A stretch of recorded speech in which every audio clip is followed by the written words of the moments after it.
Good Morning San Antonio starts right now. This morning, a deadly night on the roads due to a crash on the city's north side overnight. We will have the details.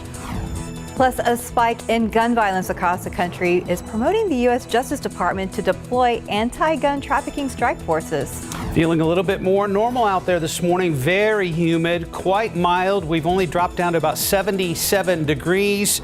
That's a bit of a prediction of what is to come. Good morning, everybody. We've made it to Friday. It is July 23rd. Yay, happy Friday. Thanks for joining us. Yeah, we're at the end of the week, but very humid outside. I was almost sad to see the showers go last night, Mike, because you said things start to get closer to normal as we go into the weekend. Yeah, and all that moisture in the ground from the rain yesterday, which, you know, it's wonderful to get it, but then it does start to kind of come out of the ground. It adds to that humidity. We had a little bit of fog earlier. Not much, not bad right now, but I think we'll have to watch out for that this morning. Don't be surprised if we run into a couple of specks of mist or some sprinkles. There was some reported out there at the airport within the hour, and it looks like the road may be a bit damp over there, 410. This is just clutter around the radar site, and if you kind of blink, you miss it, but it looks like we did have a few actually sprinkles or something heavy enough to be detected by radar moving on through the area. And again, there may be one or two little sprinkly showers out there. Visibility, well, it has improved. Like I said, I posted a picture on Facebook just about 45 minutes ago, and some of these numbers were down.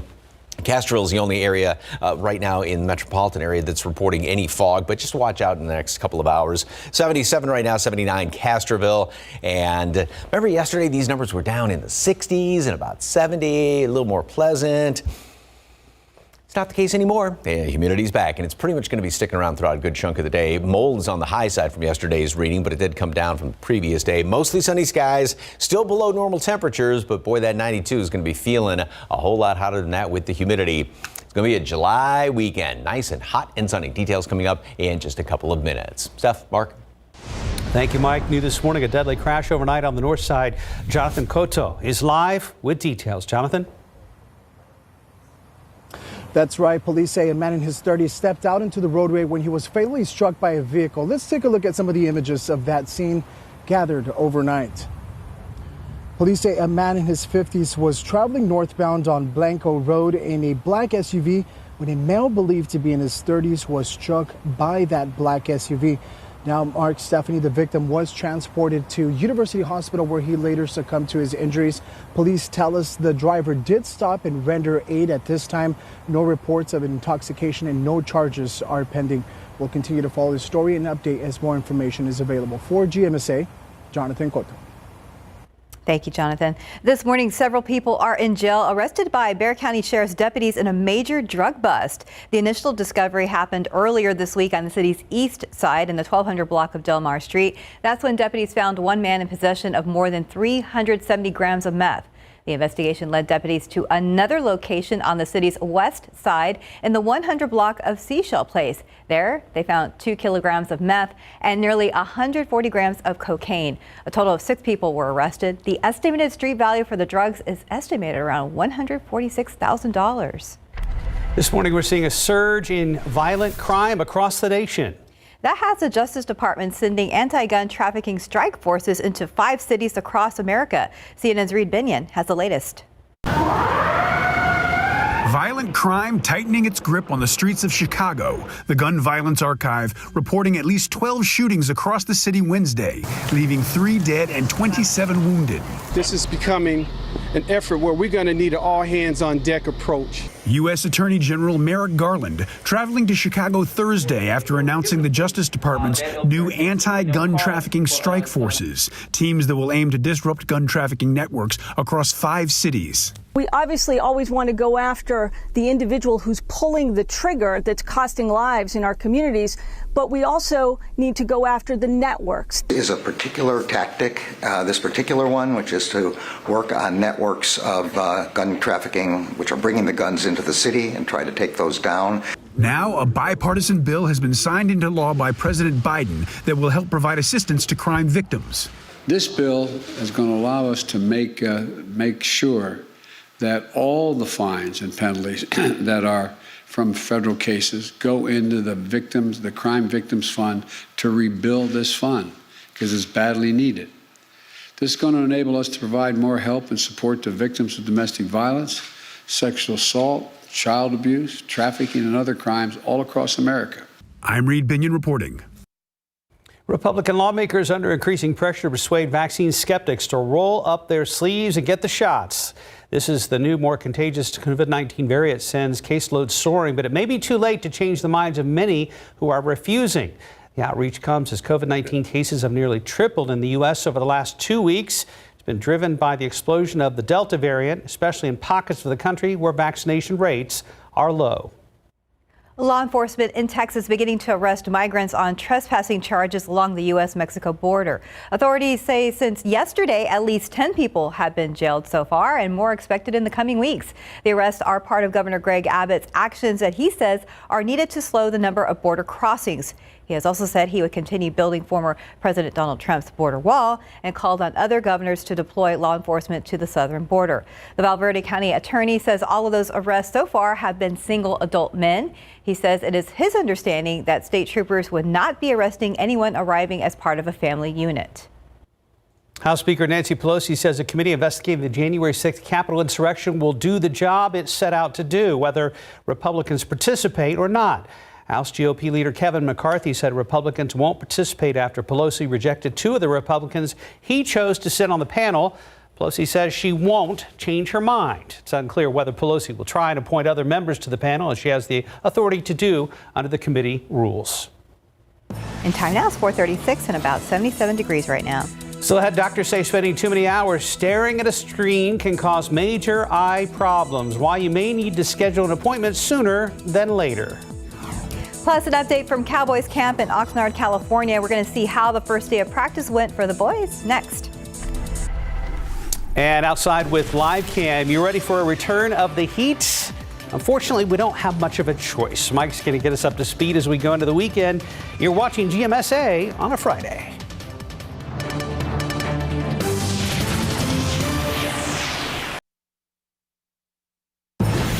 Good morning, sports. A big day for the Cowboys over in Oxnard, practicing for the first time in a while. The big story was Ezekiel Elliott, silent throughout the entire offseason until now. It's after having the worst season of his NFL career, just 939 yards and averaging 4 yards a carry. Both are career lows, and gave up 4 fumbles, which is a career high.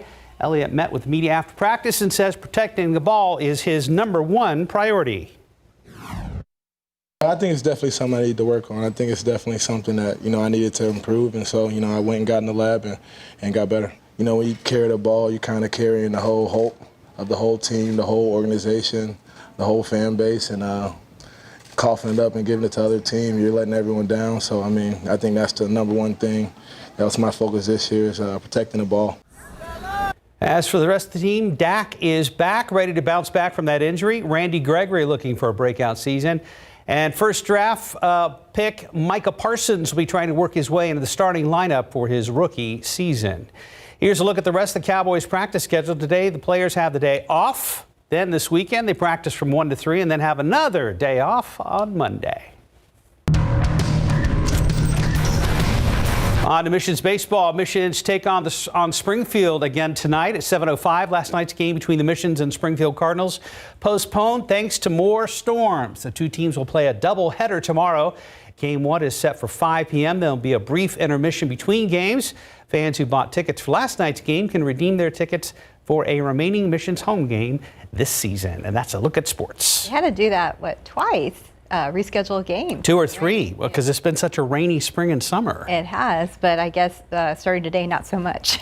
Yeah, things start to take a turn. Definitely. Time now, 4:41 and 77 degrees for now. Why you shouldn't put off your eye exam, even if your vision seems fine. Still to come on GMSA.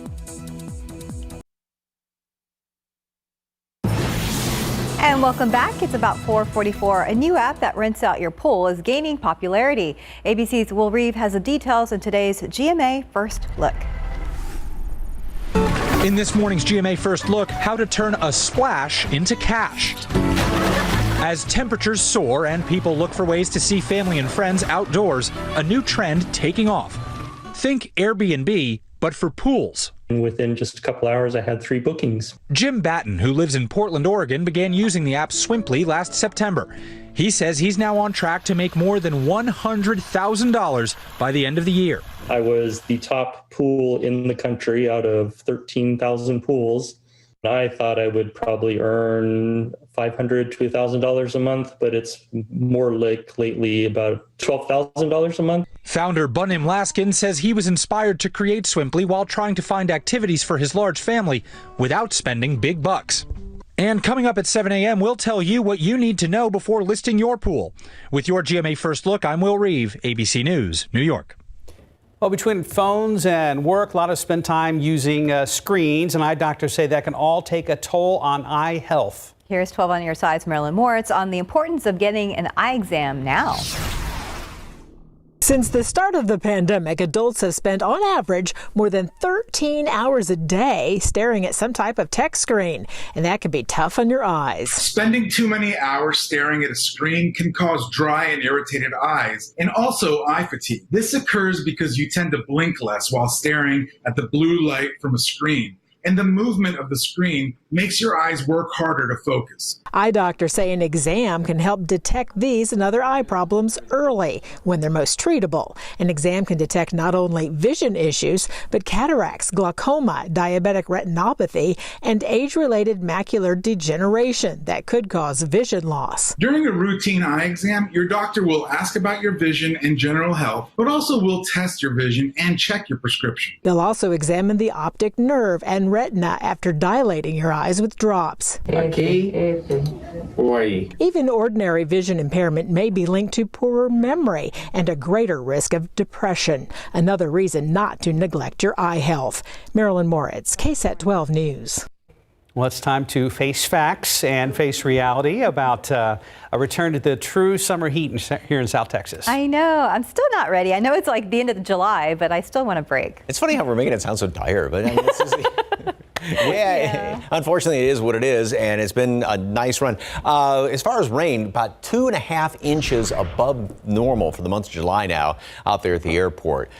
There's a small little chance we may actually add to that next week, but we'll talk about that in a second. First of all, yesterday, Lakeside, the southeast side of the city, about 2 inches of rain. Some folks got actually more than that. Yeah, it was coming down hard and heavy, and it almost kind of came in waves yesterday. Right now, within the hour, there was some mist out there at the airport, so watch out for some damp roads around the air. It looked like there's a bit of a reflection off the headlights there on 410. 78 degrees is what it feels like at the airport. The temperature is 77, so not really too high as far as the heat index is concerned, but we are not only with temperatures, but heat index readings well above normal. 83 is what it feels like in Castroville. Same thing, Stinson and Pleasanton. Here's what it looks like as far as radar estimates on rainfall yesterday.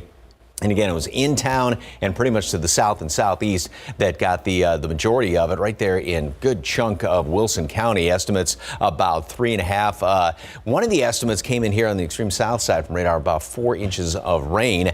3 right there, just over the line into northern Atascosa County, and on the west side of town, about 2.5 inches of rain. Out at the airport, it was just over half an inch of rain. But again, it was in those pockets and those waves that moved on through. Boy, it was coming down hard at times. So right now, this is just some ground clutter around the radar site. There may be, let me go back to the radar, there may be a couple little sprinkles that have been moving on through here, but nothing is showing up on radar as of right now. Here's the satellite radar loop going back 12 hours. And, you know, we had a lot of sunshine starting off, and then all of a sudden those storms moved on through. Sun went down, they pretty much fizzled out, and that's pretty much it as far as any rain chances. Computer model today, nothing out there. We'll keep clouds around this morning. Things will be clearing on out. Humidity is going to stick around today, unfortunately. And then we go through the pattern. Clouds in the morning, sunshine in the afternoon. Same thing on Sunday, Monday, Tuesday. Then there's a little bit of a wave, if you will, that's coming in here from the Gulf of Mexico by midweek. And that may actually, and again, this is that computer model that kind of broad brushes things, give us a chance for a couple of showers, a couple of thunderstorms. Still almost a week away. We'll see how this changes, but there's a glimmer of hope for a little bit more rain after we get a chance to dry out. So the forecast today, 85 degrees, partly cloudy skies today at noon, and then we are going to make it up into the, about 90, low 90s later on, mostly sunny, and it is going to be on the humid side. And the next few days, temperatures will just continue to go up, mid 90s over the weekend and mid and upper 90s. Got that small chance for a little bit of a shower on Wednesday, mainly off to the east, but we'll keep our fingers crossed for that. But yeah, those temperatures are going to be pretty much at seasonal normals. As you point out, Mike, these little bouts with heat we've had so far this year, they've usually wrapped up with a chance of rain. So maybe that kind of keeps the pattern going a little bit. Well, different kind of a pattern than what we've been in, right. But when you get those little waves coming in from the Gulf, hopefully something, but they're not, it's not real hopeful. Not yet. Not yet, yeah. Okay. The eternal optimist, we love her. Thanks, Mike. October is still on the calendar somewhere. 4:50, about 77 degrees. And coming up next, a first look at a brand new concert film featuring Billie Eilish. We're going to tell you when and where you can watch it. Here are your lottery numbers. Pick 3, 511, Fireball 5. Daily 4 numbers, 6452, Fireball 4. Cash 5, 10, 15, 28, 29, 33. And your Texas two-step, 4, 12, 27, 28, bonus ball 20. Good luck, guys.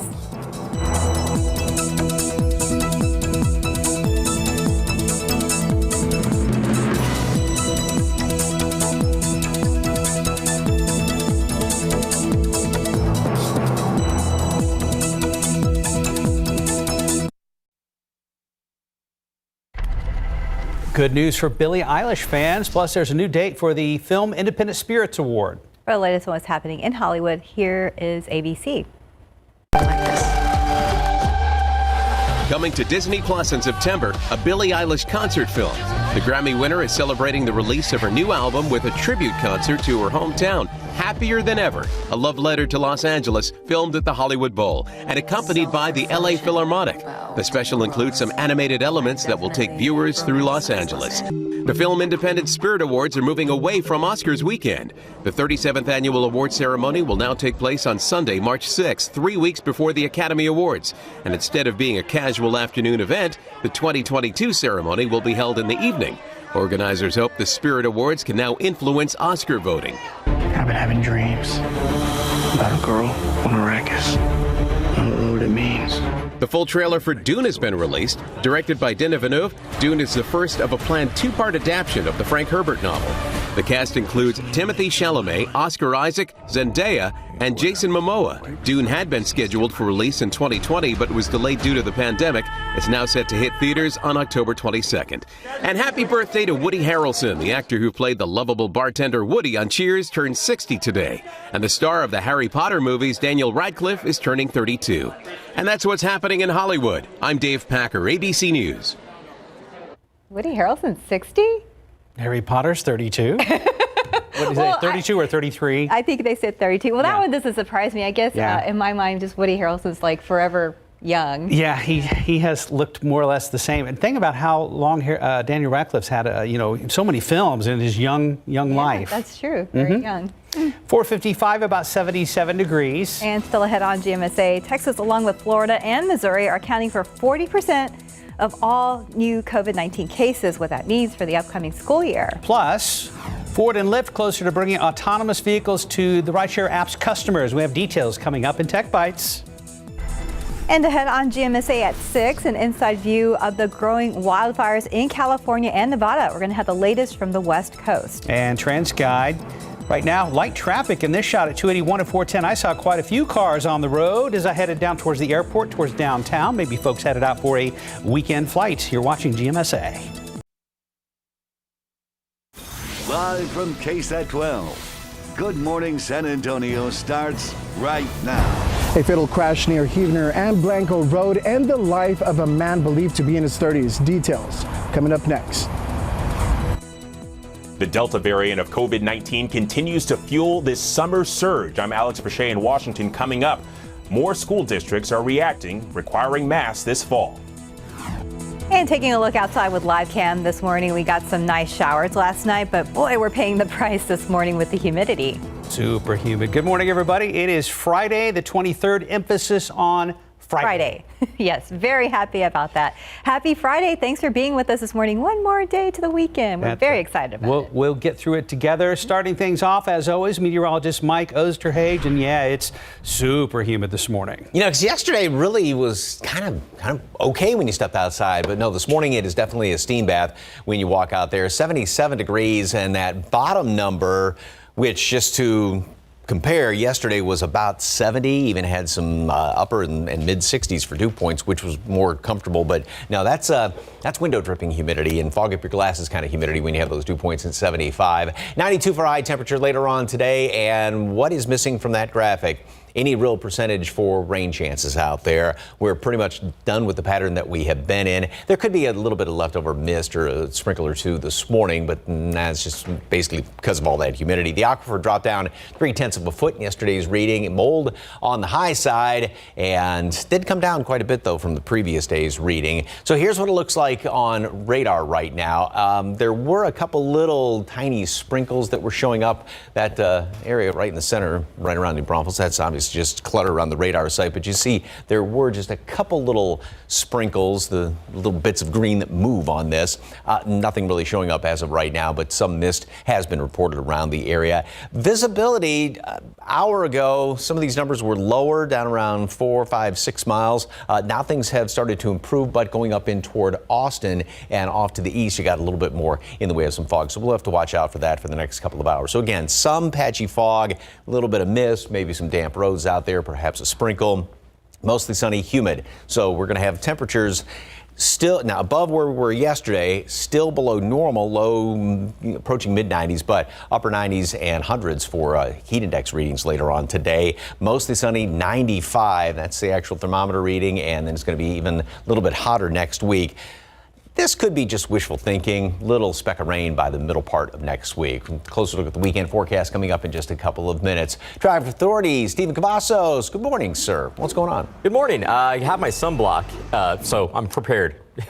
Yay. Hey, yeah, good news there. And good news if you're going to be heading out in the next few minutes. Roads are pretty quiet this hour. You can take a look. Actually seen something happening here on Loop 410 at San Pedro that just popped up on our radar. Could be some TxDOT crews that are wrapping up a project here. So yeah, relatively quiet right now, but we're going to go ahead and show you a slowdown that has since improved here of I-10 westbound at West Elmira Street. Traffic was slowing down there to about 30 miles per hour a few minutes ago, but it looks like that has since improved and things are now moving at 67 miles per hour. But it's been a pretty green morning. Seen a little bit of a buildup there off Loop 410 westbound, but nothing major to report at this hour. So what we're going to go ahead and do is get to some of these gas prices here. Now, AAA does report that the national average for a gallon of regular gasoline went down 2 cents as of Monday. You can see that reflected here with the average gas price at $3.15. Around the state, we're looking at $2.82, and here in Bexar County, $2.76. So news for you if you are heading to the gas pump this morning. Taking a look at our inbound times right now, they are looking pretty good. If you're coming in from I-10, 25 minutes from Bernie, and if you are traveling to the downtown San Antonio area from 281, 26 minutes from Bulverde, and 26 minutes from New Braunfels on 35. Taking another look at TransGuide, we'll be watching the roads closely, but so far looking pretty good. Late breaking news over on the west side, a stabbing. San Antonio police say a man told them he was attacked with a knife, all because of a gun. This is going on in the 300 block of Alicia Avenue off of Culebra Road. Katrina Weber is there with a live report. So Katrina, how does a gun figure into a knife attack?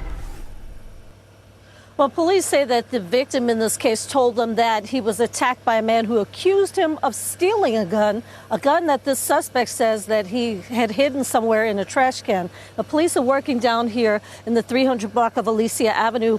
This is where it happened around 3 o'clock this morning. The man who was stabbed was rushed to a hospital. Police say he had multiple stab wounds on his body. Now, just in the last few minutes, we understand that they did take someone into custody toward the other end of the block, someone who was about 10 houses down, they tell us. And just within the last few minutes, they put this tape up here to keep us away from a shoe. I don't know how well you can see that, but there is a shoe in the middle of the street. that they say somehow is tied to this case. So we don't know if the suspect perhaps came out of that shoe as he was leaving the scene of this stabbing. But either way, there is a man in the hospital. Police tell us he's in critical condition, and they do say that this is still a very active investigation. They're trying to figure out exactly what did happen here. Reporting live on the west side, Katrina Weber, KSAT 12 News.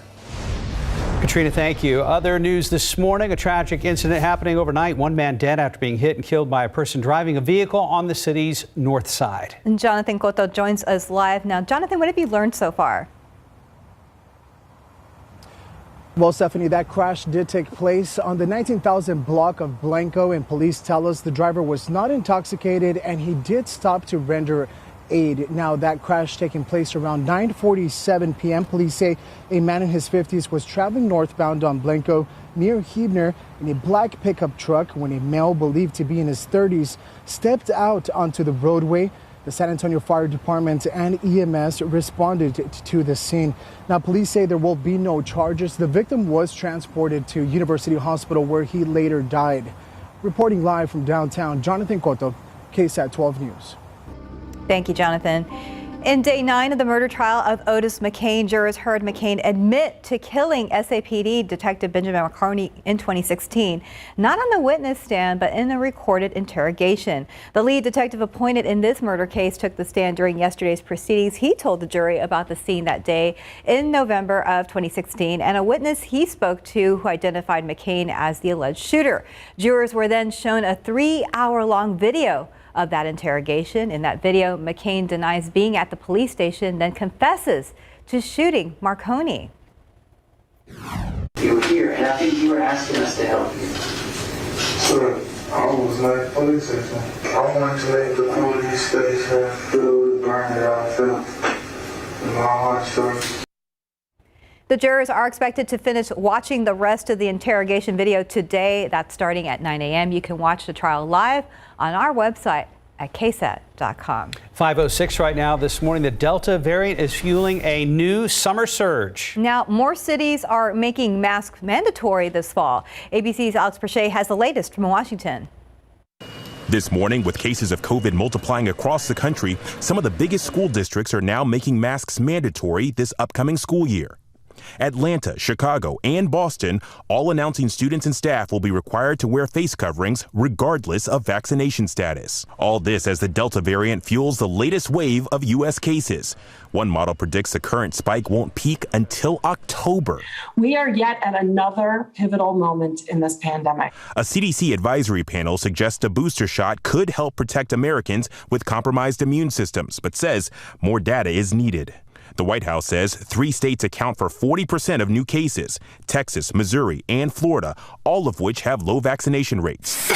Coughing in Florida is 41-year-old James Scott Owen. He's battling COVID in the hospital and now wishes he had gotten the vaccine. It can happen to any of us. I'm usually the big strong guy and everything. Well, I thought I was. This virus doesn't care who you are. It will jump on you quickly. The state's governor rejects the idea of mask mandates in schools. We're not doing that in Florida, okay? We need our kids to breathe. The White House calling out Governor DeSantis for going against CDC guidelines. If I were a parent in Florida, that would be greatly concerning to me. That puts kids at risk. It's not aligned with public health guidelines. COVID cases in children already on the rise this summer. In upstate New York, an outbreak at a sleepaway camp infected 31 campers between the ages of 7 and 11 years old. COVID is also taking center stage in Tokyo. The opening ceremony for the Olympics are underway this morning. Already, there are 110 positive cases. Alex Perche, ABC News, Washington. And time now is 5:08. It's about 77 degrees out there. Still ahead, why some lawmakers are targeting major social media companies when it comes to releasing information about COVID-19 vaccinations. Also next, food prices continue to rise. We're going to tell you why and if there's any end in sight. Outside with live cam. If you have not stepped outside yet this morning, and I assume you have not, it is very, very humid. It feels much more like normal. All you have to do is look at the temperature to see where things are going into the weekend. Mike's forecast still to come. 512, welcome back. Grocery store purchases becoming more of a pain as prices rise. And of course, many blame the pandemic for the steady rise in inflation across the board on mostly everything. According to the July Consumer Price Index report, food prices rose 2.4% in the last 12 months, but the prices for eating out jumped even higher at 4.2%. That's mostly due to an increase in prices for meats, poultry, fish, and eggs. And that's putting more of a strain on families in San Antonio dealing with regular bills, but not having little left for groceries. The one price I have seen is like the fajitas and, you know, the beef, the meat, some of the meats. Yeah, they've gotten pretty ridiculously high. We all have to eat. At the end of the day, we have to be nourished. It isn't something we can remove from the household budget, so increased costs can be devastating to a family. Now, there is a belief that inflation will eventually start to come down, but in the past, the cost of some items stayed high even after costs settled a bit. Some say the Texas winter storm is also to blame for the higher price of local produce, forcing retailers to import produce from other places. And time now is 5:13 and it's about 77 degrees out there. Coming up on GMSA, we'll tell you about plans by Ford and Lyft to allow autonomous vehicles to be a part of rideshare services. Plus, we're going to tell you when Mercedes-Benz plans to have all its vehicles entirely electric. Today, women with nighttime urinary incontinence don't have to wake up wet. Introducing the PureWick system, an innovative breakthrough system for managing female urinary incontinence at night. Morning, Mom. Good morning. How did you sleep? Better, thank you. Oh, I'm so glad. Oh, good.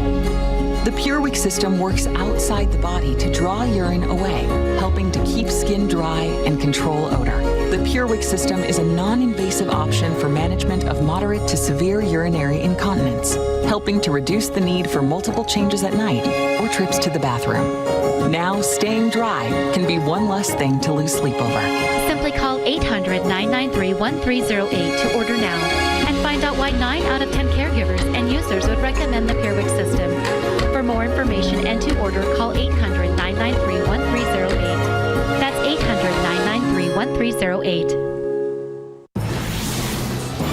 Democratic senators now targeting vaccine misinformation on social media. ABC's Mono Kassar Abdi has details in today's Tech Bites.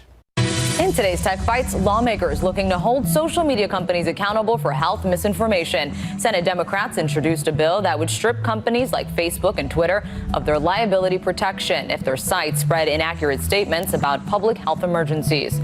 Ford and Lyft are planning to launch a fleet of self-driving cars in Miami by the end of the year. The car maker and ride-sharing app plan to expand to Austin, Texas next year, and they'll roll out 1,000 autonomous vehicles in multiple cities over the next 5 years. And Mercedes-Benz says it's going all electric. The company says it hopes to meet that goal by 2030, where market conditions allow. It's planning to build 8 battery plants to take on increased production, including at least one here in the U.S. Maybe they'll partner with Uber and also come out with self-driving cars. Those are your Tech Bites. Have a great day and a great weekend. I forgot to tell you, last week as I was coming back from shooting another fishing story, I was on the toll road in east of Austin, and I saw this huge new structure right there up against the toll road, and I was like, I wonder if that's the new Tesla Gigafactory. I looked it up.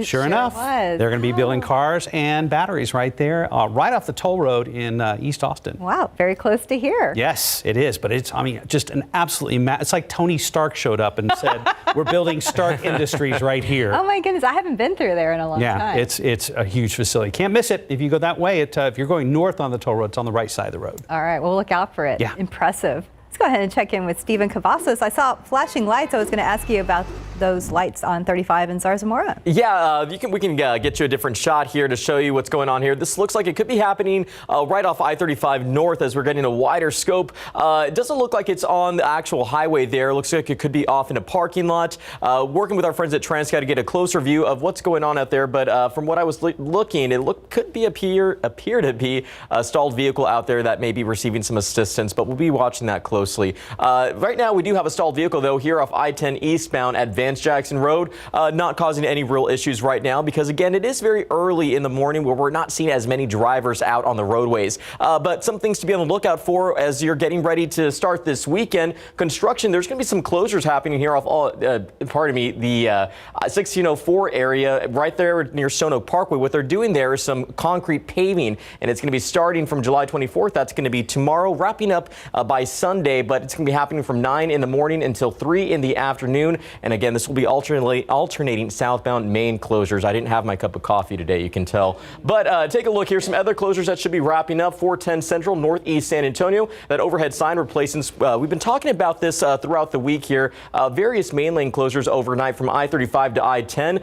That should be wrapping up tonight, 9 p.m. to 5 in the morning. So some good news there. But taking a look here at TransGuide, we're going to be keeping an eye on these flashing lights, but I don't think this should be impacting anybody's morning drive. That's good news. Thank you, talking Stephen. about that factory, because going up there earlier this year and at Christmas time, and it's tough to really get the size of it because it's far enough off the road and you think it's, but then you look at the cranes that they're using there, they're the gargantuan ones. Yeah, that place it could like be a 747 hangar or something. It could be 10 747 hangars. Yeah, interesting. So, all right, here's what it looked like yesterday. Boy, it was coming down. I mean, it was just the skies just opened up, buckets getting dumped, and some areas picked up a good 2-3 inches of rain, maybe even more than that on the west side of town and on the southeast side of town. Nothing is being reported right now out at the airport. About an hour or so ago, hour and a half, there was some mist reported, so the roads could be damp in and around the area. Yesterday's high temperature, we only mustered 87 degrees. Clouds did start to kind of cover the sun just enough or block the sun just enough. So that's what it was. And also, by the way, no triple digits once again. I mean, look at that, 94 Laredo and Del Rio, which is an almost unheard of, more 80s than 90s on this map. But today, different situation. So we will be looking at some triple digits and looking at low, getting toward mid 90s in and around town. Then factor in the humidity, and yeah, it's going to be steamy out there. Heat index readings approaching 105 or even higher than that, especially down along the coastal plains. So we are going to be, in places up around, when you get above 105, it's really tough for your body to cool itself. So you got to definitely take it easy. And satellite radar picture 12 hours ago, all those storms that developed moved on through, sun went down, they just sort of fizzle on out. Off to the west of us, and you can sort of make out exactly where that low pressure center, right about there.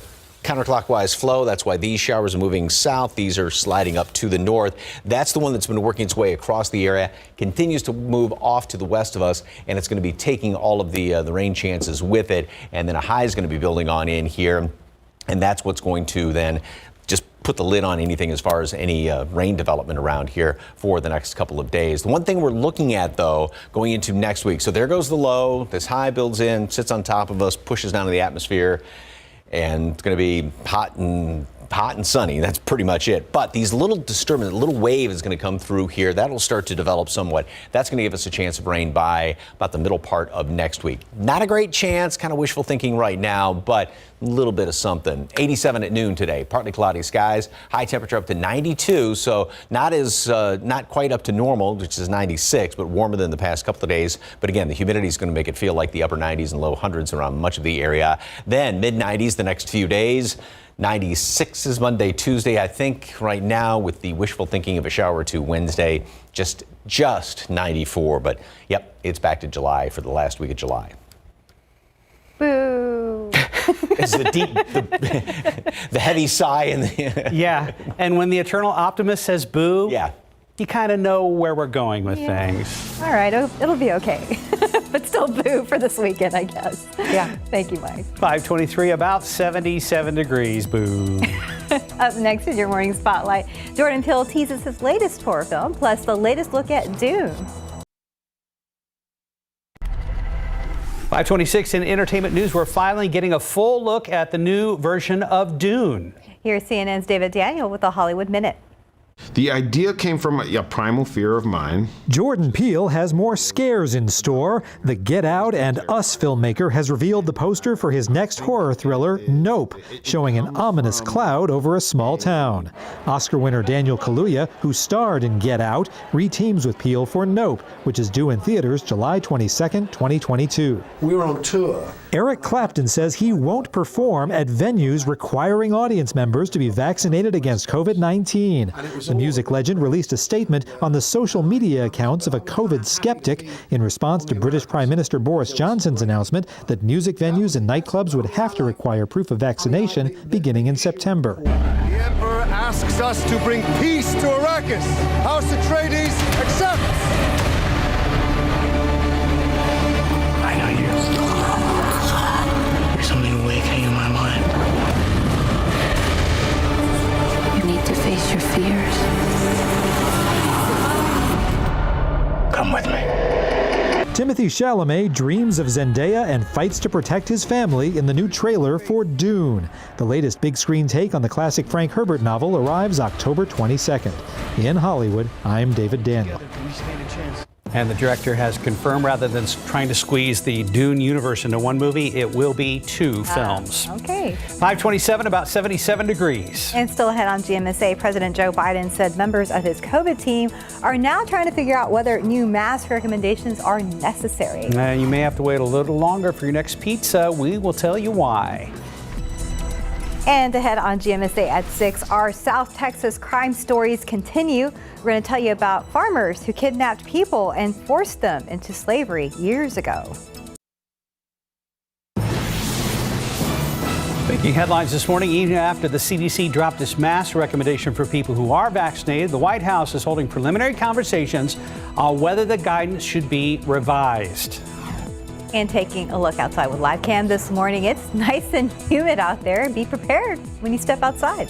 It is Friday. It is July 23rd. Good morning to you. Thanks for joining us this morning and happy Friday. Hope you guys had a great week. It's super humid out there this morning. It feels quite a bit more humid, as a matter of fact. Mike is here with more on that. And are we done with the days and days of afternoon showers? Yes, that whole weather pattern is now starting to change. There may be a little something way down the road, but again, the overall pattern, like I said, has definitely changed. So it's going to be back to, as we've been advertising, back to July weather, July summer weather out there. 77 in town, and yeah, that number, dew point temperature, measure of moisture in the atmosphere. This was down to right around 70 or so yesterday morning, and we had a lot of 60s and even mid 60s, which was a lot more comfortable. But that's window dripping, fog up your glasses, steam bath, however you want to describe it, kind of humidity out there. And there is some fog. Now, visibilities were down a little bit more earlier this morning. Castroville just at 7 miles, but around most of the metropolitan area, it's still pretty good. Go up to Austin, down to 3 miles, 4 Gonzales, 5 LaGrange. So we're going to have to watch out for some of this fog, I think, in the next couple of hours. There have been reports of a little mist around the area. Nothing is being reported right now at the airport, but there could be just a few damp spots here and there. Don't be surprised if you see some mist. Mold is on the high side, although came down a whole bunch from the previous day. 87 at noon, 92 high temperature. So once again, we're still going to be below normal, but it is warmer. Well, yesterday was kind of an anomaly thanks to the rain, only 87 for a high yesterday, but it's going to feel like the upper 90s and low hundreds with all that humidity out there, and that southeasterly wind just continues to pump in all the humidity. Weekend forecast. Lots of nice cool lemonade, ice water, shade, and Mr. Cavasso sunscreen. You know, I started the week off with a pretty bad sunburn. I'm now, I think, in the peeling process. I don't know if that's too much information to share, but is it? Okay, I'm sorry. Sorry for your early morning ears as well for you at home. But you know what? We do have some good news on the roads. Relatively quiet morning here in the Alamo City and our neighboring communities, but we're keeping our eye on a few things that are happening right now. We want to get to these stalls that are happening here off I-10 eastbound. This one right at Vance Jackson Road, and we're seeing another one that's popping up. TxDOT reporting that off I-10 I-10 westbound. So this could be the same stall or two separate stalls, but be sure to check those vehicles, tires, and liquids to make sure that everything is working properly before you get your day going. But as I mentioned, it's pretty quiet so far. At this hour, we're keeping our eye on those stalls to see how that could impact the morning commute, but still early enough to where we're not seeing many people out on the roadways. So let's go ahead and get to those inbound times if you're going to be traveling to the downtown San Antonio area. Take a look at these all in green here in these neighboring communities. Seguin, I-10 coming into the downtown area, 29 minutes, 23 minutes coming in from Livonia on 87, and 28 minutes coming in from Floresville. So pretty good commute right now. Maybe a good time to also grab that cup of coffee. Shots of TransGuide show pretty smooth drive so far, but we'll be watching things closely. Thank you, Stephen. It didn't take long for police to track down a suspect in an overnight stabbing. They say they found him only a few doors down from the scene of the attack. It happened in the 300 block of Alicia Avenue off of Culebra Road. Katrina Weber is there with a live update. Katrina, we understand the victim was attacked right in front of his home. Well, that's right. That victim told us that he was standing outside when a stranger came up, made some accusations, and then stabbed him multiple times. Well, officers say that victim, who's in his 30s, was in critical condition when they found him around 3 o'clock this morning. He was rushed to a hospital. He told officers that a man who he didn't know came up and accused him of stealing a gun that the suspect had hidden in a trash can somewhere here along Alicia Avenue. The victim says that's when the stranger attacked him, stabbing him in his chest and arms. And again, that victim taken to a hospital. In less than an hour, though, police had found that suspect, a man who was at a home just down the street. The officers wouldn't tell us much about him, only saying that this case is still under investigation. A little while ago, we saw them as they found a new piece of evidence, a shoe that was right here in the street.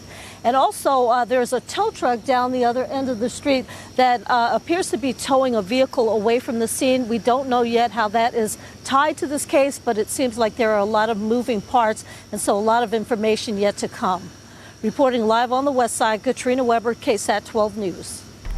Thank you, Katrina. Should vaccinated people start wearing masks inside again? As Britt Conway reports, that's something the White House is considering right now. COVID by the numbers. Every day, the U.S. is averaging more than 40,000 new cases, but less than 58% of people 12 and up are fully vaccinated. The White House says we're at a pivotal moment in the pandemic, and it's considering whether mask guidance should change. We follow the science.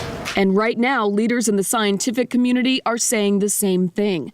Delta is dangerous. Vaccinations are crucial. The Delta variant is indeed something that is like COVID of 2020 on steroids. The threat is now predominantly only to the unvaccinated. We do know that in our ICUs, we are seeing younger people intubated who are very sick or who are on the floors and are very sick. That should be a gigantic wake-up call. Earlier this year, the CDC dropped its mask recommendation for people who are vaccinated. But now the White House is holding preliminary conversations on whether that guidance should be revisited. What's happening now is all the major scientific operations in this country and the 25-person group we put together are looking at all the possibilities of what's happening now. And what's happening now is being called a pandemic of the unvaccinated. I'm Britt Conway reporting.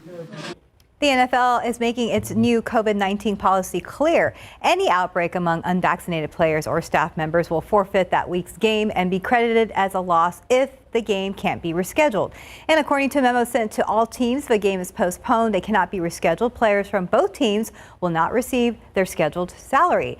The memo also states the team with the outbreak will be responsible for any additional expenses incurred by the opposing team. The league saw an increase in COVID-19 vaccination rates this week.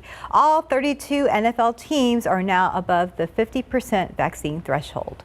Mississippi's Attorney General is asking the U.S. Supreme Court to overturn Roe versus Wade. The landmark 1973 Supreme Court ruling legalized abortion nationwide. The Attorney General wants the justices to allow a Mississippi law that bans most abortions after 15 weeks to go into effect. Mississippi's Gestational Age Act was passed in 2018 but has been blocked by 2 federal courts.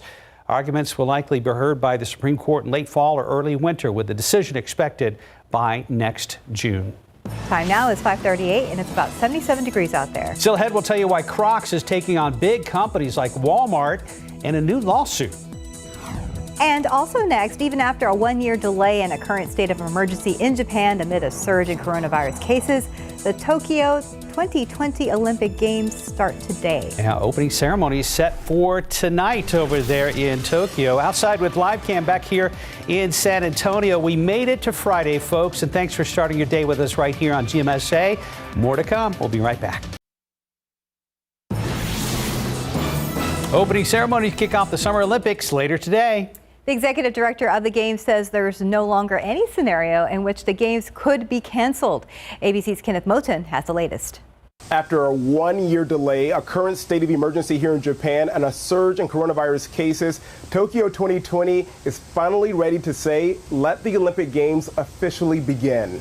Tokyo 2020 kicking off its opening ceremony under unprecedented conditions. Japan's capital city under a state of emergency amid the pandemic. Tokyo hitting a 6-month high in COVID infections, nearly 2,000 daily cases.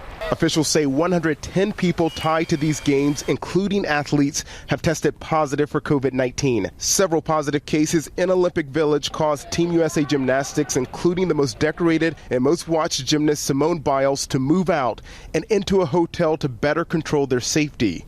Extra added stress for the 11,000 athletes who have been told to follow strict COVID rules. In the past, a crowded parade of athletes have represented their respective countries during the opening ceremony. In Tokyo, that won't happen. Only 5,000 or 6,000 socially distant athletes are expected, with about 1,000 spectators in Olympic Stadium, including global leaders like First Lady Dr. Jill Biden, leading the U.S. diplomatic delegation. Organizers say the ceremony won't be flashy, but a solemn and sobering show as the world continues to recover from the ongoing pandemic. So many negative headlines casting a cloud over these Olympic Games, but it's likely the resiliency and extraordinary talent of the athletes that will shine brightly over the next 2 weeks. That's if Olympic and Japanese officials can control the surge in COVID cases. Kenneth Moten, ABC News, Tokyo. And just for some perspective, right now it is 7:43 p.m. in Tokyo. The opening ceremonies are about to begin very shortly, so they're obviously running on tape delay here in the States. Right now it's 5:43 a.m., 77 degrees. And next, ordering delivery, why you may have to have a little more patience while waiting on your pizza tonight. And welcome back. It's 5:46. In your morning consumer headlines, copycat clogs is becoming a major issue with the company Crocs. It's accusing Walmart, Hobby Lobby, and a few others of copying their iconic shoe. So Crocs filed 4 trademark infringement lawsuits against 20 companies claiming they are violating its trademark and other intellectual properties. The company logged its best sales ever in 2020 as comfort seekers named the Croc the go-to shoe of the pandemic. Be patient for your pizza. Domino's is warning customers they may have to wait longer for their food. The restaurant says wait times have gone up in certain regions due to staffing problems. To help address the issue, Domino's is raising wages, a tactic that has helped restaurant chains attract more employees. In general, I found myself just driving to pick up not just pizza, but other food items because things are taking It's a little bit longer. easier. And even then, you go to places. I was at a pizza place recently, and they said you can't even, I couldn't order online because they were missing the ingredients for that particular kind of pizza. No. So got to factor all of that in. Yes, pack your patience, and even on the roadways, I guess. What kind of pizza was it, though? Oh, yeah. It was like kind of like a all meat pizza with a different variety of different meats. They didn't have all the meats. Oh, that's disappointing. Yeah, so. But it sounds delicious. So Arby's is like, hey, come on over. But you know what? It sounds good, and the roads look good too. Here off I-10 at Vance Jackson, we did have a stalled vehicle out here a little bit earlier. There was a shot at TransGuide that did show that driver was receiving some roadside assistance from one of the TxDOT Hero trucks. It looks like they got that assistance, and they are out of there. And you can see this was off I-10 eastbound right at Vance Jackson, but that has since cleared from our system. So some pretty good news for that driver. But we are spotting another stall right here off I-35 southbound at Benz Engelman. So this could be an another issue that we continue to see throughout the morning. Check those vehicles and make sure that you take it slow out on the roads. But we do want to bring your attention to some weekend construction that you can be expecting, or repairs, we should say, right here to the downtown San Antonio area near 35 southbound. Now, there's going to be some main lanes closed on the lower level, and traffic at the time is going to be directed to the upper level main lanes, and they must use the Martin Street exit there. Now, the left lane of the upper level will also be closed off 35, and this is going to be going on from Sunday at 8 p.m. up until Monday in the morning around 5 this morning. So you just want to use some caution and prepare for that closure there. This will allow for some bridge repairs on 35, according to TxDOT. But taking a look here at TransGuide, it's looking pretty good so far. Maybe not as good as Mark's Pizza, though. And you know where I was going with the whole meats thing, because Arby's they always say, we have the meats. Oh, yeah. There you go. Yeah. Oh, I just thought you wanted Arby's. No. It was a play on the slogan. Gotcha. Hey. Okay. Yes. Hey, neat picture. Obviously, we had a lot of pictures yesterday of the rainbows from that, but then nice little hummingbird. That's cool. I know. That's really cool, the framing of that shot. So thank you very much for the KSAT Connect picture. And we've got maybe some damp roads out there this morning. There have been some reports of mist off and on in the past few hours. Nothing in about the past hour or so out there at the airport, but there had been some mist. So just kind of be on the lookout for a couple of damp spots on the roads. The dew point temperatures, the measure of moisture in the atmosphere. Of course, it's always nice when it's below 60. Now, the humidity has been defeating some of these heavier downpours and giving us all this beautiful rain. But now, with all that moisture in the ground, that's helping out with these dew points. When you get above 70, it's oppressive. We were in the 70, upper 60 degree range yesterday. Now it's mid and upper 70s around here. So this is just steam bath kind of weather. And it's all across the board. These dew point temperatures are up about, 4 or 5 degrees on average compared to this time yesterday. So a lot more humidity around here. And with that flow coming in off the southeast, off the Gulf of Mexico, these dew points really aren't going to be dropping down. A little more comfortable in the hill country. But yeah, they'll be sticking around, go up a little bit in the morning, maybe wane somewhat in the afternoon. But it's going to be pretty humid this weekend, so we'll have temperatures in the 90s. Heat index readings are definitely going to be something that you got to prepare for. Just take it easy, lots of shade, lots of water, because heat index readings will be well up into the hundreds. All right, the tropics still out in the Atlantic Ocean, in the Caribbean, in the Gulf of Mexico. There is nothing going on. The only thing that the Hurricane Center is watching right now is there's a little disturbance, which doesn't hardly even show up on the satellite picture right there, southeast United States. And the reason why it's kind of focusing on that, because moving off, it's forecast to move off into the Atlantic Ocean right there. The Gulf Stream's there, nice warm water. And so it may develop into something, but very small chance. And again, that's the only thing being watched by the Hurricane Center as of right now.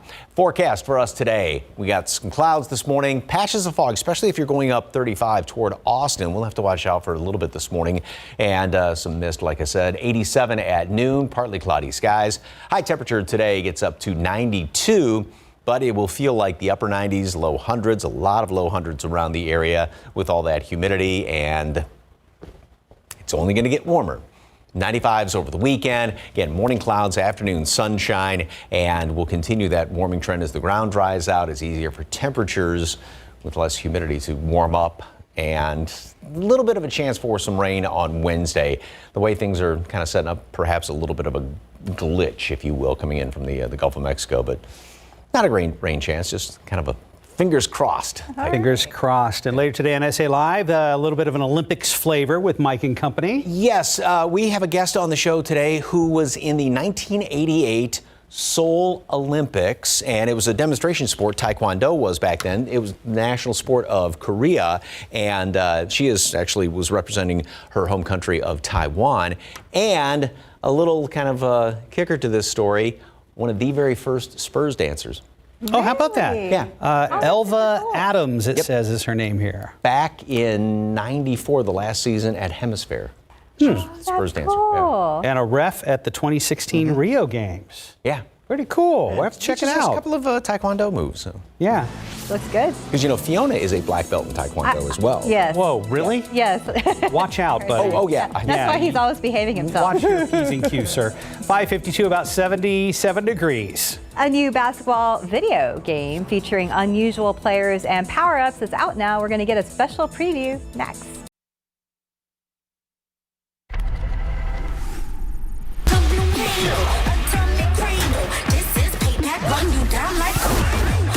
Professional athletes are the norm in sports video games, but if you ever wanted a baseball or hockey player to post up in the paint, there is Ultimate Rivals The Court.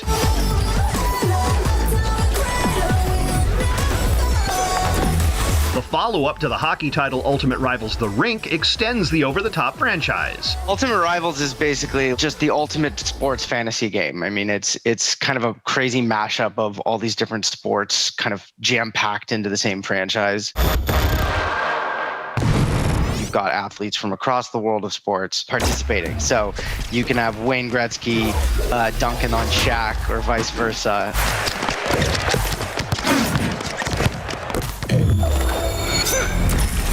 Quick, fast-paced, tight arcade basketball gameplay. It's also got a bit of fighting game DNA in there, like Street Fighter, because we've got ultimate abilities and per sport movesets. So a hockey player might slam the ball into the hoop with their hockey stick. Football player might do a juke move instead of a crossover. Leveling up in Hollywood, I'm Rick Damigella. Just in case you missed a list of ideas to take your family on a road trip before the summer break ends, some families, our Patty Santos spoke to, also gave some budget-friendly tips. You can watch the entire story online right now at KSAT.com. Check it out. Well, ahead in the next hour of Good Morning San Antonio, your Friday's scary moments for a woman in her 20s involved in a rollover crash out in Halota overnight. We will have details. Plus, a man ambushed in his own driveway down on the south side. He's fighting for his life right now at an area hospital. We've got details on that. And the latest on a deadly crash up on the north side. A man hit by a truck after stepping right into the road. Our Jonathan Cotto is live with the latest there. TransGuide, we are seeing a few more cars on the roads at I-10 at Vance Jackson. Stephen Cavazos will get us updated. It is Friday. We'll look ahead to the weekend forecast with Mike Osterhage. And the theme seems to be heat and more of it.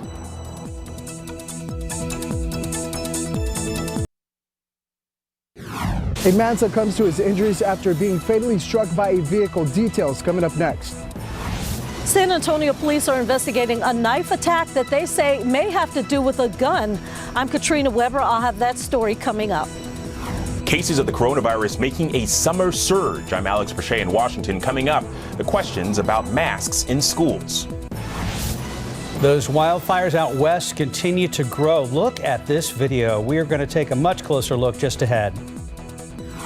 And taking a look outside with live cam this morning. That's a pretty shot out there, but be prepared if you have not stepped outside already. You will face the humidity soon. Live from KSAT 12. Good Morning San Antonio starts right now. Hi there. Good morning. It is Friday. It is July 23rd. Happy Friday. Thanks for joining us today. Hope you guys had a great week. And if you're planning for a good weekend, it'll be good, just hot. That's right, and the humidity is back, and it seems like it's twice as humid this morning than it has been, gosh, in recent memory. Yeah, yesterday was kind of comfortable. And, you know, when you look at numbers, the dew points, measure moisture we always talk about, is up 5 degrees from yesterday, which, you know, it doesn't seem like a heck of a lot, but when you're dealing with those numbers, and that's the moisture in the atmosphere, that's a whole bunch. It doesn't take much to really make it feel all that humid. Not a bad view out there. Watch out for maybe a few damp spots on the roads. We have had a little bit of mist earlier this morning, so there could be a couple of damp spots here and there. Castroville, 5 miles visibility, a little bit of fog in New Braunfels, but then go up 35 toward Austin, fog gets thicker, and also heading out 10. So watch out, especially up to the north and to the east for some of this fog throughout the rest of the morning. 75 is that dew point. Again, yesterday it was down around 70. It even had some mid 60s in portions of the hill country. Yeah, it's kind of a little bit of a steam bath when you step outside. The heat index right now is 81 in town, 83 Castroville and Stinson, and 82 is what it feels like down the road in Pleasanton. Molds on the high side. Updated count's going to be coming out somewhere about 7 o'clock, between 7 and 7:30 or so. And throughout the rest of today, temperatures will stay pretty steady what they are right now. Close to normal readings and even a little bit above that. And then we got lots of clouds this morning. Then we're going to see more sunshine throughout the rest of today. Upper 80s at noon, and we'll top off. Still, it's a little deceiving on paper, below normal. Normal high is 96, we'll be at 92. It's going to feel a whole heck of a lot hotter than that. Upper 90s and a lot of low hundreds for heat index readings later on today. And just get ready for a hot July weekend. Details coming up in a couple of moments. Traffic Authority, Stephen Cavazos, what is the latest, sir? Well, you can take a look right here on the screen. We do have some flashing lights out here off Loop 410. Our friends at TransGuide probably trying to zoom in right now to get a closer look. But you can see that traffic is starting to build up in this area. A few lanes are blocked.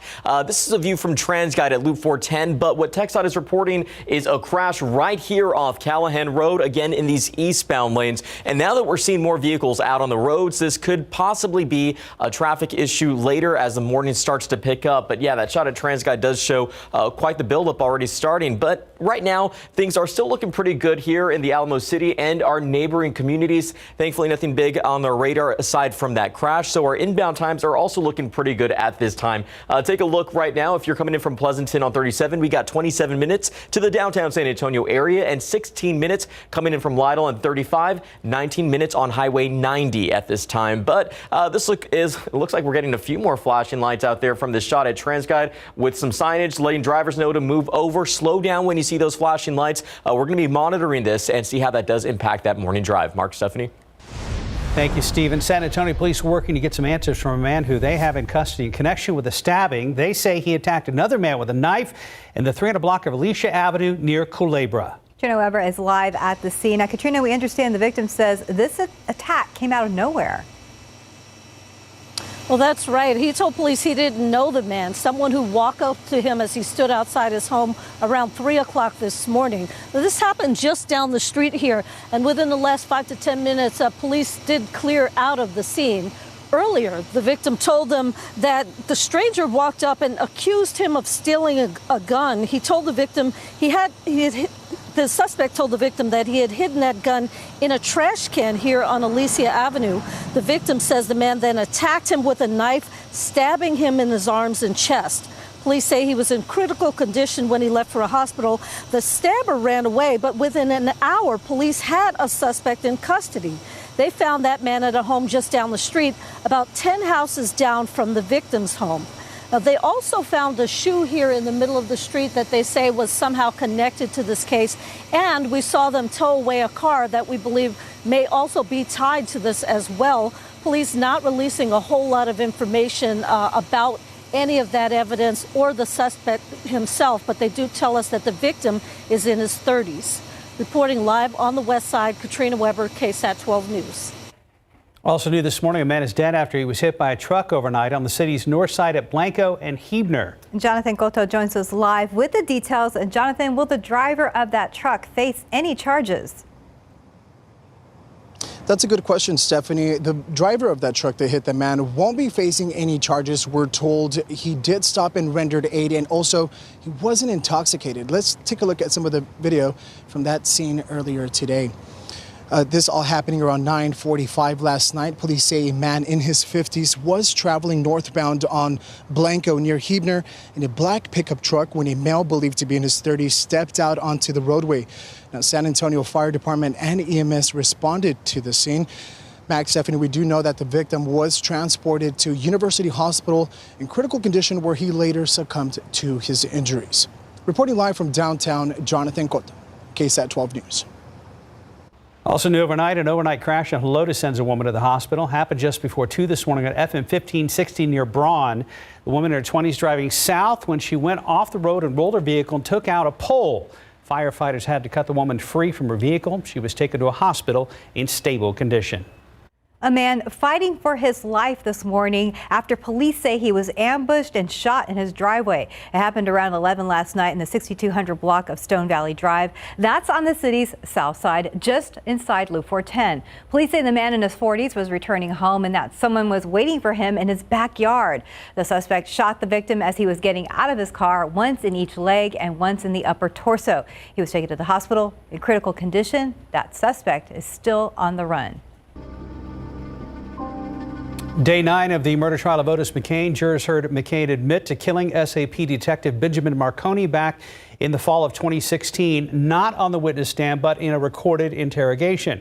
The lead detective appointed to the case took the stand during yesterday's proceedings. He told the jury about the scene that day in November of 2017 and a witness he spoke to who identified McCain as the alleged shooter. Jurors were then shown a 3-hour-long video of the interrogation. McCain was asked about his arrest and his custody battle over his son, whom he had not seen in 2 years. It was at that point McCain broke down in tears, both in the video and in the courtroom while watching the video. In it, McCain denies being at the police station, then confesses to shooting Marconi.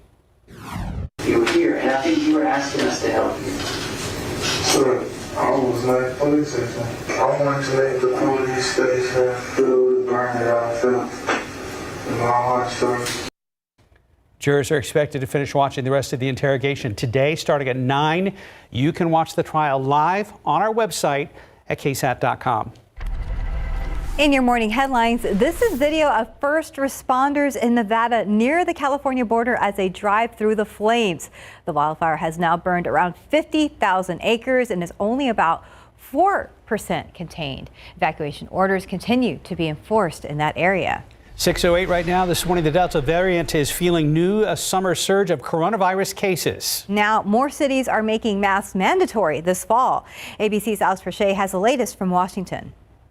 This morning, with cases of COVID multiplying across the country, some of the biggest school districts are now making masks mandatory this upcoming school year.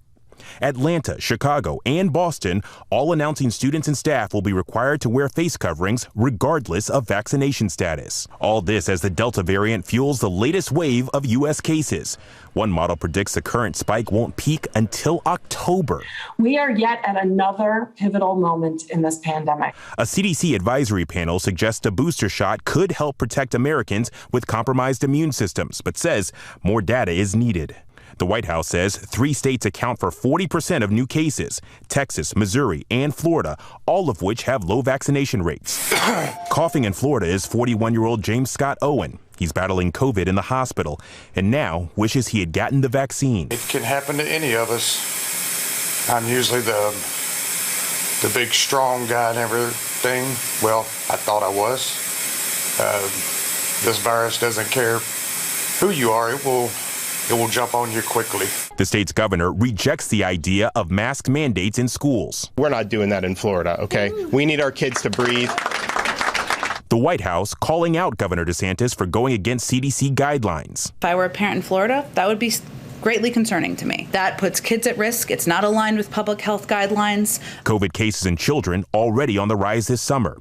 In upstate New York, an outbreak at a sleepaway camp infected 31 campers between the ages of 7 and 11 years old.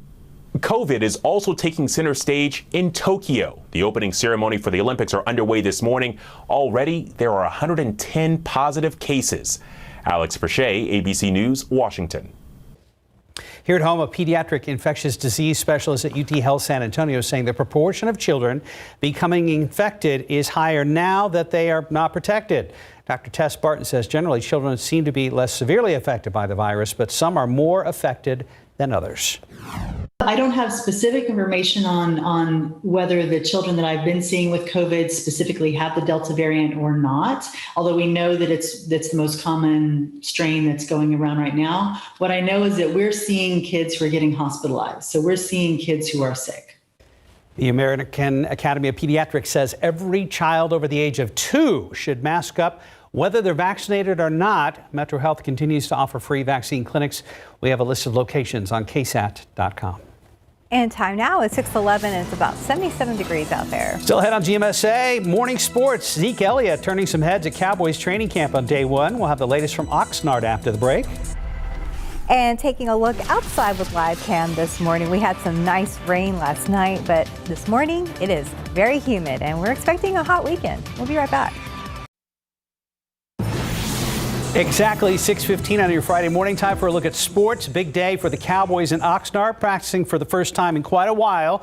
The big story, Ezekiel Elliott, silent throughout the offseason until now, to after having the worst season of his NFL career. Just 939 yards, averaging 4 yards per carry, both career lows, and he gave up 4 fumbles, which is a career high. Elliott met with the media after practice. He says protecting the football is his #1 priority this season. I think it's definitely something I need to work on. I think it's definitely something that, I needed to improve. And so, I went and got in the lab and got better. When you carry the ball, you're kind of carrying the whole hope of the whole team, the whole organization, the whole fan base, and coughing it up and giving it to the other team, you're letting everyone down. So, I think that's the number one thing. That was my focus this year is protecting the ball. As for the rest of the team, Dak is back from his injury. Randy Gregory looking for a breakout season. And first rounder Micah Parsons will be trying to work his way into the starting lineup as a rookie. Well, here's a look at the rest of the Cowboys practice schedule. They're off today. This weekend they practice from 1 to 3 p.m. and then have another day off on Monday. On to Missions baseball. Missions take on Springfield again tonight at 7:05. Last night's games between the Missions and Springfield was postponed due to more storms. So the two teams will play a doubleheader tomorrow. First one's at 5 p.m. There will be a brief intermission. Fans who bought tickets for last night's game can redeem their tickets for a remaining home game this season. And things were pretty calm on the roadways earlier, but now we have a situation at Loop 410 and Evers. Yeah, that's what we start to see. When the morning starts to pick up, that's when those issues start to arise. And we're starting to see this traffic that is build up here off Loop 410 at Evers. We talked about it a little bit earlier. Again, our friends at TransGuide getting us a shot of what's going on out there. And you can see that we at least have what looks like one lane blocked as well as a shoulder lane. Not clear where that crash happened specifically, but you can see that we do have those lanes blocked with some road flares and traffic is slow there. So just use some caution and move over and slow down. So we're going to go ahead and try to get to our map here if we can. And there it is. Loop 410 eastbound at Callahan Road. And yeah, that traffic's slowing down right in those eastbound lanes. But again, when you see those flashing lights, move over and slow down because these first responders are working to clear the scene and make the roads safer for you. Let's go ahead and jump to a stalled vehicle being reported here off I-35 northbound at New Braunfels Avenue. Not causing any issues right now, but check those vehicles before hitting the roadways. We've been seeing a few of those stalls here and there. Thankfully, it looks like they're resolving pretty quickly. We do want to talk about gas prices here for just a quick moment. AAA reporting that right now the average gas price is $3.15, and they're saying that the average gas price per gallon had lowered 2 cents. So that's some good news there around the country. $2.82 around the state and $2.76 here at home. Taking one last look at TransGuide. I'm not sure if that crash thing cleared just from the last few seconds that we were talking, but it does appear that that's some good news and traffic is actually moving pretty smoothly there now. Good news there. Thank you, Stephen. Good morning, Mike. Good morning. And boy, just get ready when you step outside because, yesterday really was bad, but this is like a steam bath. I've gone most of the summer without fogging up, and today was the true barometer of humidity. Yeah, and just pretty much everywhere, and kind of get used to it. The humidity is going to be sticking around through the weekend, and that's going to add to these temperatures, and already are. We're at 78 right now, 79 down the road at Stinson, but you factor in some of that humidity and add anywhere from maybe 2, 3, 4 degrees to some of those numbers. Feels like it's in the low 80s in a lot of spots. There have been some reports of mist this morning. That's why I've got that mention of it on there, and a little bit of patchy fog. There were a couple of sprinkles earlier this morning, so the roads could be damp in places. Mostly sunny, humid, and the weekend mostly sunny and hotter, and that will continue to be the trend going into next week. All right, as far as yesterday, this is over there at Woodlawn Lake, and this is from Mr. McClellan, who usually takes some of those beautiful pictures there, and said, it rained a lot when water is flowing over the dam over there at Woodlawn Lake. Radar estimates about 2.5, close to 3 inches of rain over on the west side of town. Yeah, it was coming down in buckets. Thank you very much for that. And that's one thing, obviously, you have to watch out for in these heavy down. Now, it's not going to be a concern going from here forward in the foreseeable future, but it's the runoff, and I still saw a little bit of runoff even this morning coming into work. All right, a couple of breaks in the clouds. Otherwise, pretty cloudy this morning, but we'll see more sunshine later on today. Yesterday, as I mentioned, out on the west side, there were some bullseyes southeast and west, about 2-3 inches of rain, in some cases more than that. Officially at the airport, just 5 or 0.57 inches. That's a half an inch above normal. So obviously obviously July is kind of a drier month. Normal rainfall averages just 0.05 of an inch in the state, but that put us up to 4 1/3, pardon me, for the month of July, and that's almost 2.5 inches above normal. Well above normal, even going back into June, made up for the deficit in June. And then, as far as the year is concerned, we are almost 4 inches above normal with rainfall. And humidity is causing a little bit of fog this morning around New Braunfels, Castroville, and then going up toward Austin and Gonzales. It's also thickened up around LaGrange, so that may be something we have to watch out for throughout the rest of the morning. There were those showers and thunderstorms. They developed, came through in kind of waves.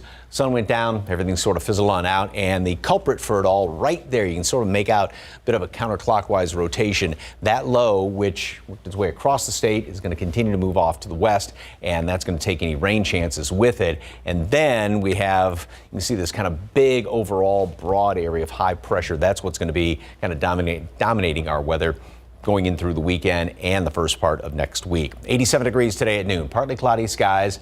High temperature today going for 92, but it's going to be a really humid 92. So make it feel like upper 90s, even some low hundreds. And then temperatures will continue to be on the hot side and getting hotter, back up to normal readings. Finally, yes, 96 Monday and Tuesday. And there's maybe a little disturbance coming in here Wednesday. Give us a shower or two. And keep our fingers crossed for Wednesday. So, cut the grass this weekend. That's true. Okay, it's already, what, it was this tall, and just in the last 2 days it's this tall? Not quite. Okay. Well, at least it's green.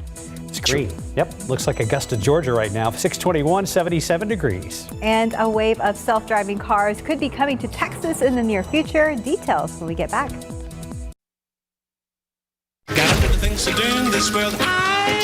When all that chugging makes you want to get out there and bring a friend. Lipton green tea with antioxidant vitamin C keeps you feeling better while making time together better. Lipton, stop chugging, start sipping. Introducing Aleve X. It's fast, powerful, long-lasting relief with a revolutionary rollerball design. Because with the right pain reliever, life opens up. Aleve it and see what's possible.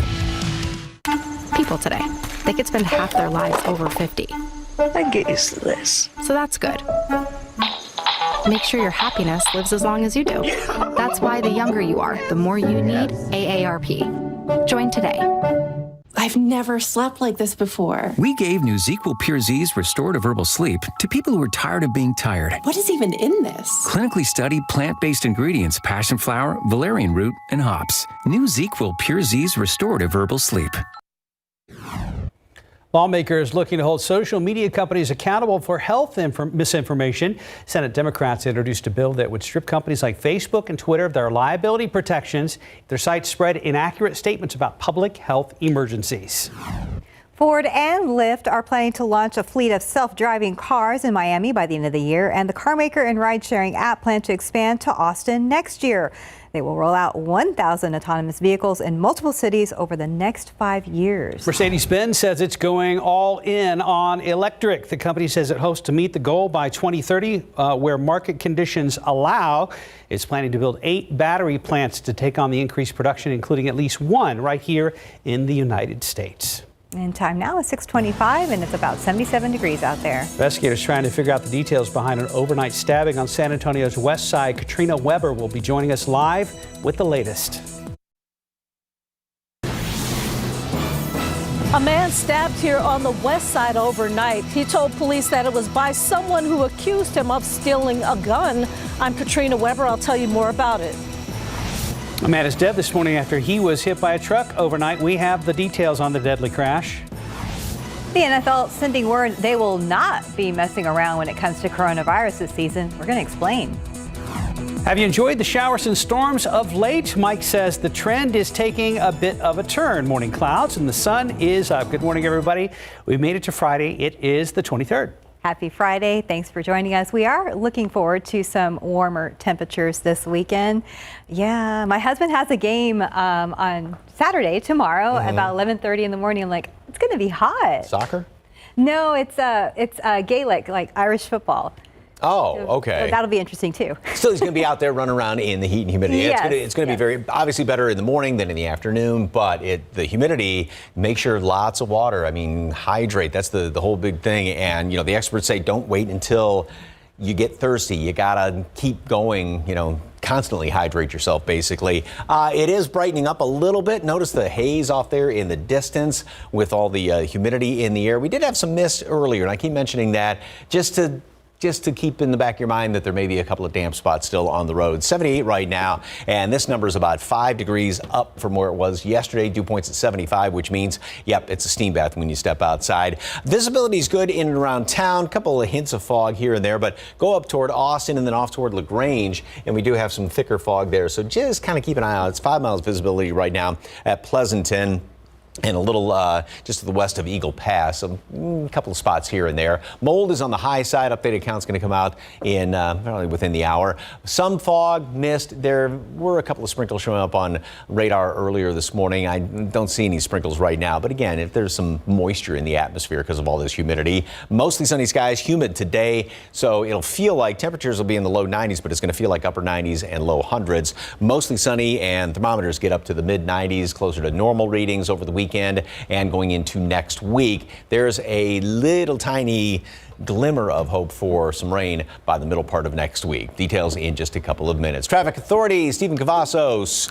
Big problems out there? No, right now the trending issue that we're seeing are some stalled vehicles. That's what we're seeing at this hour. So some people that are having some car trouble, although things are moving here at Loop 410 at Evers. There was a crash out there a little bit earlier. Since cleared, things are slowing down for others. Take a look right here off I-35 southbound at FM 1103. A stalled vehicle reported there, but it doesn't stop. We're seeing one a little bit further up here towards New Braunfels at I-35 southbound at Walnut Avenue, and that continues here into town. Take a look at this stalled vehicle happening here off I-35 northbound at New Braunfels Avenue. Again, check those vehicles before heading out on the roadways this morning. This is when we really start to see more of the issues that are starting to pop up, and right now that does appear to be those stalls. But right now there's not really any big crashes to report on or traffic delays, so still a good time to head out the door and grab that cup of coffee before you get your day going. The inbound time's also looking pretty good if you're coming in from any of these neighboring communities to the downtown San Antonio area. 24 minutes coming in from I-10 and Bernie, 25 coming in from 281 and Bulverde, and 27 on 35 from New Braunfels. But yeah, keep an eye on those cars. Check them before you hit the roadways, and we'll be watching things closely. Mark, Stephanie. Thank you, Stephen. San Antonio police say there's still a lot they don't know about an overnight stabbing on the west side, but they believe it may have something to do with a stolen gun. Katrina Weber is live where it happened in the 300 block of Alicia Avenue near Culebra. Now, based on what you said earlier, it sounds like the victim was badly hurt. Do police believe he will survive? Yeah, they tell me they do expect him to recover, although they did say he was in critical condition after being stabbed repeatedly. It happened just here down the street, an area that was a crime scene until just a little while ago. Police found the victim, who's in his 30s, outside his home here in the 300 block of Alicia. He had been stabbed in his arms and chest. He told officers he was standing outside his home around 3 a.m. when a stranger walked up and accused him of stealing a gun. He says that stranger told him he had hidden the weapon in a trash can nearby. The victim says the man then attacked him with a knife. He was rushed to a hospital, again, in critical condition. The attacker ran away, but it seems he may have lost a shoe along the way. Police did find one here in the middle of the street that they say was connected to the case. They also found a suspect, a man at a home just down the street, about 10 houses away from where this happened. Reporting live on the west side, Katrina Weber, KSAT 12 News. Thank you, Katrina. A man is dead this morning after he was hit by a truck. It happened around 9:45 last night on the city's north side near the intersection of Blanco and Huebner Road. That's where police say the man in his 30s stepped out into the road and was hit by a black pickup truck. He was taken to the University Hospital where he later died. We are told the driver of that truck did stop to help the man, and the driver is not facing any charges. 2 women are recovering this morning following this rollover crash on the city's west side. Happened around midnight on the access road of 410 just past Culebra Road. That's where police say 2 women were speeding when the driver lost control, causing her to roll over between a sidewalk and a car dealership. One of the wheels actually flew off during the crash and smashed one of the vehicles in the car lot. Both women were taken to a hospital in stable condition. The driver has more serious injuries than the passenger. There are multiple people in jail this morning arrested by Bexar County Sheriff's deputies in a drug bust. The initial discovery happened earlier this week on the city's east side in the 1200 block of Delmar Street when deputies found one man in possession of more than 370 grams of meth. The investigation led deputies to another location on the city's west side in the 100 block of Seashell Place. There, they found 2 kilograms of meth and nearly 140 grams of cocaine. A total of 6 people were arrested. The estimated street value for the drugs, around $146,000. We have more details on the story posted on our website at KSAT.com. Right now, the search continues for an inmate who escaped the Gonzales County Jail. Take a look. Juan Mario Garcia III is still on the run this morning. The Gonzales County Sheriff's Office says the escape happened Wednesday night while Garcia was outside for recreational activities.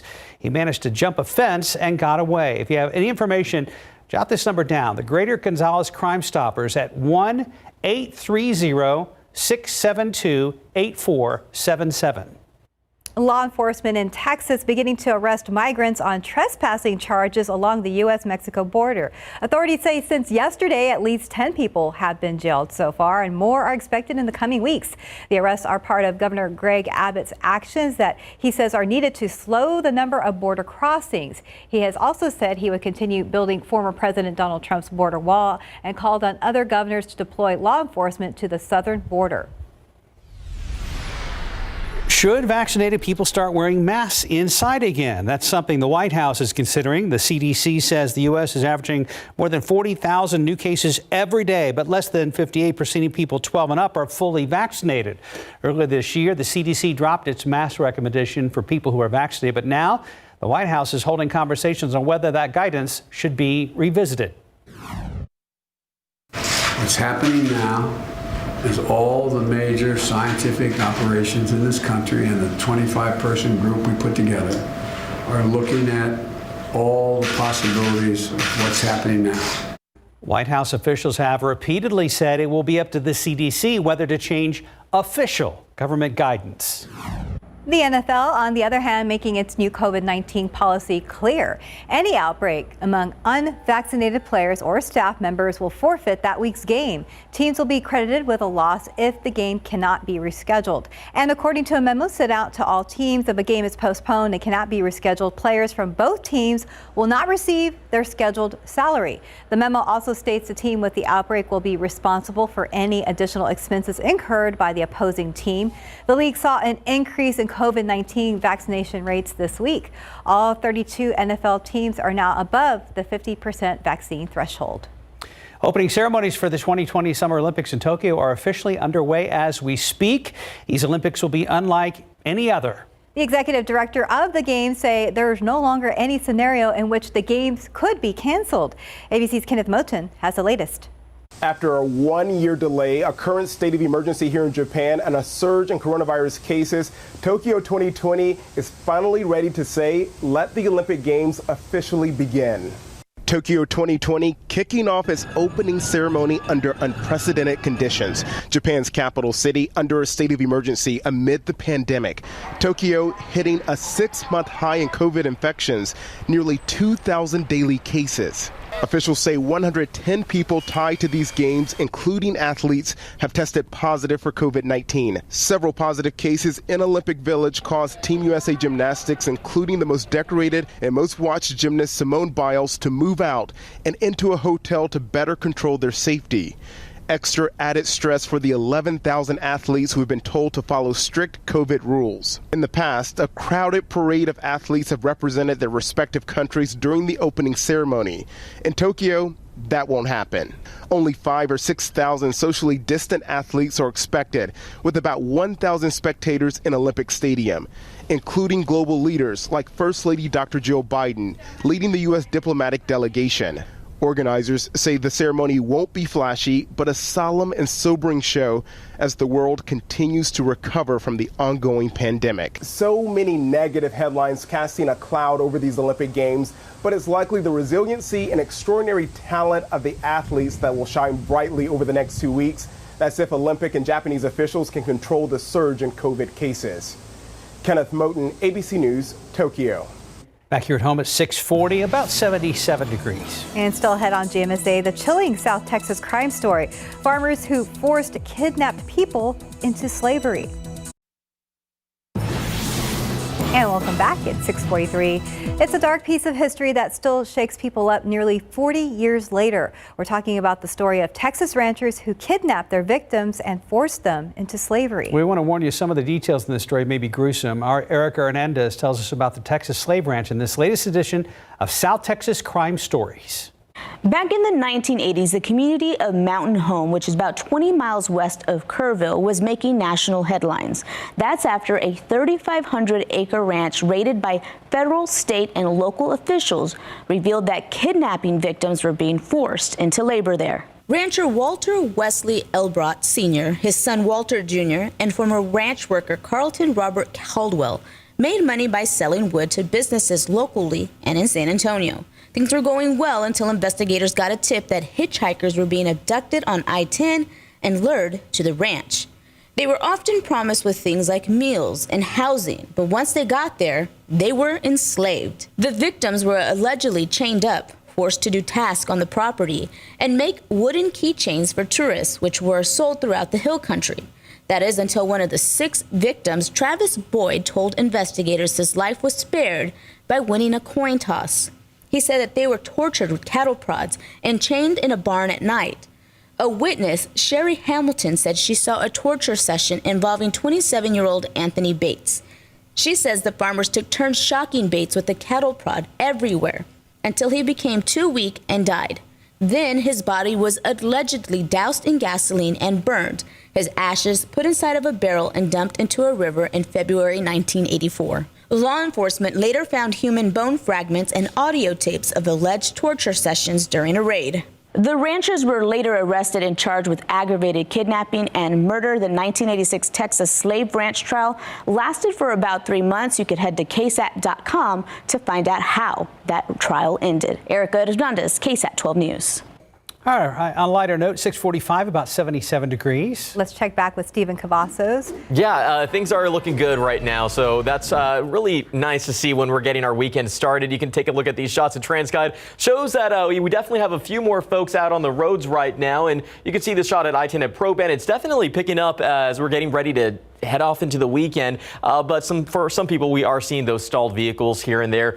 This one reported off Loop 410 westbound at Blanco Road, and we're seeing that again here off 35 southbound right at FM 1103. Still being reported out there, so just use some caution when you see those flashing lights. That could be one of those TxDOT Hero trucks assisting these drivers. Another stall here off I-35 southbound at New Braunfels Avenue. So again, check those vehicles before hitting the roadways right now. It's looking pretty good to get your day started. Thankfully, not many traffic delays that we're spotting or crashes, so some good news there as we get ready to start the weekend. One last look at TransGuide. Sun's peeking out at I-37 at Hackberry. If you had the clouds clear out enough last night, you probably saw this, and should be good moon viewing tonight. Almost. Technically, it's going to be full tomorrow, but yeah, it's going to be beautiful tonight and the next couple of evenings because we won't have a lot of clouds out there. And it is, according to the Old Farmer's Almanac and all of the Native American Indian legend, the full buck moon. And this is when the antlers were in full growth mode. It's also called raspberry moon, salmon moon, or the thunder moon. Beautiful out there. All right, clouds starting out this morning. This will be kind of the usual scene we see in the mornings, and then we'll see, like I said, more sunshine and clearer skies later on in the day. Pleasanton, 3 miles visibility, so that's dropped down. Austin and then Gonzales, LaGrange has really gotten a lot of thick fog there. So again, over the next, say, hour, a couple of hours, watch out for some of this fog to maybe thicken up in places. Once again, rain yesterday. I mean, it was coming down in buckets. You can see there were some bullseyes. Wilson County, southeast side of Bexar County, west side, and then down there in Atascosa County. And some of the rainfall, the radar estimates, these weren't actually ground measurements, but just estimates anywhere from 2, 3, 3.5, close to 4 inches of rain, or even more than that. That's why there were some areas, some issues with some, flooding in low-lying areas. But that's pretty much it now. The whole weather pattern has changed. Like I said, we go back to the clouds in the morning, sunshine in the afternoon. That's the case through the weekend and then going into next week. Now, by the middle of next week, there's going to be a small chance for maybe a couple of showers around here. This, again, though, is the computer model with a broad brush, so it won't be raining everywhere constantly, and it's kind of a wishful thinking as of right now. But what's happening is that low is getting on out of here. That was the rainmaker. High pressure builds on in, and that just dominates the weather and keeps us hot and dry. However, there's going to be a little bit of a wave trying to come in here by the middle part of the week, and that should give us, or at least the chance for some rain, primarily along the coastal plain, but we'll keep our fingers crossed for that. So just hot, getting hotter and humid, very humid this morning. 87 degrees at noon, partly cloudy skies. High temperature today up to 92. Still on paper, 4 below normal, but it will feel like the upper 90s and even a lot of low hundreds around here. We're going to be dealing with heat index readings up in the low hundreds, so you really got to watch it if you're outside, because we're kind of not used to it after what we've been experiencing so far this summer. Mid 90s through next week, and that small chance for a couple of showers or two by Wednesday. Now we're back to hydrate and keep an eye on the pets, make sure they have fresh water throughout the day, that kind of thing. Shade, sunscreen. Oh, yeah. Oh, also, SA Live today, we're going to meet, was it Elva Adams? Yeah, she competed in the 88 Seoul Olympics. She represented her native country of Taiwan in Taekwondo. And so she's going to give us a few little shows what's going on with some Taekwondo. She was a judge at the Brazil Olympics. In Rio. And also, way back when, if you're kind of look closely, she was a former Spurs dancer, one of the first. That's super cool. Good of her, yeah. I love this video and the pictures of her. Yeah, she's good. We're doing some different moves and everything. So today at 1 on yes, indeed. SA Live. Thank you, Mike. 6:50, about 77 degrees. And coming up tomorrow on GMSA, our Tejano Moment series continues. We're talking about what led up to the Battle of the Alamo and the important role women played as well. Outside with Live Cam. Glad you're with us on this Friday morning right here on KSAT and GMSA. We'll wrap things up after this. A man is dead after he was hit by a truck on the city's north side over by Blanco in Huebner. Good morning, I'm Jonathan Cotto. This all happening around 9:45 last night. Police say a man in his 50s was traveling northbound on Blanco near Huebner in a black pickup truck when a male believed to be in his 30s stepped out onto the roadway. The San Antonio Fire Department and EMS responded to the scene. The victim was transported to University Hospital in critical condition where he later succumbed to his injuries. Police tell us the driver did stop and rendered aid and was not intoxicated, therefore will not be facing any charges. For GMSA, Jonathan Cotto.